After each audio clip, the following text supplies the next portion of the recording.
18 डिसेंबर 2014 रोजी माजी महिला तथा बाल हक्क आयोग अध्यक्षा अॅडव्होकेट मीनाक्षी जयस्वाल यांना त्यांच्या विश्वासू ड्रायव्हरनं साथीदारासह संपवलं होतं।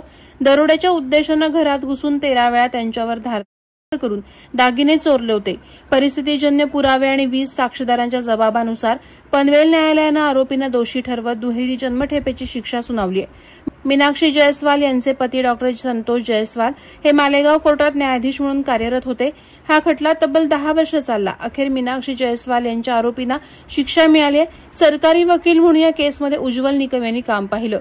घटनेच्या दिवशी मीनाक्षी यांचे पती मालेगाव येथे न्यायालयात होते। पत्नीशी फोनवर संपर्क न झाल्यामुळे त्यांनी मित्रांना घरी पाठवलं। त्यावेळी मीनाक्षी मृतावस्थेत आढळल्या होत्या।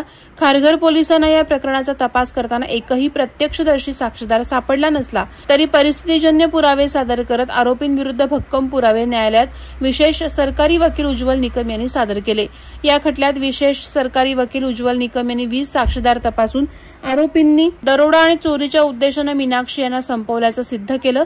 पनवेल न्यायालयानं मनिंदर सिंह बाजवा, विनायक चव्हाण, सूरज जयस्वाल यांना कारावासाची शिक्षा सुनावली असून याच केसमधील चौथा आरोपी सुरेंद्रकुमार बत्रा मृत पावलाय। अॅडव्होकेट प्रसाद पाटील आणि अॅडव्होकेट निशा ठाकूर यांनीही कामकाजात मोलाचं सहकार्य केलं। अखेर न्याय मिळाल्याची भावना जयस्वाल कुटुंबियांनी व्यक्त केली आहे।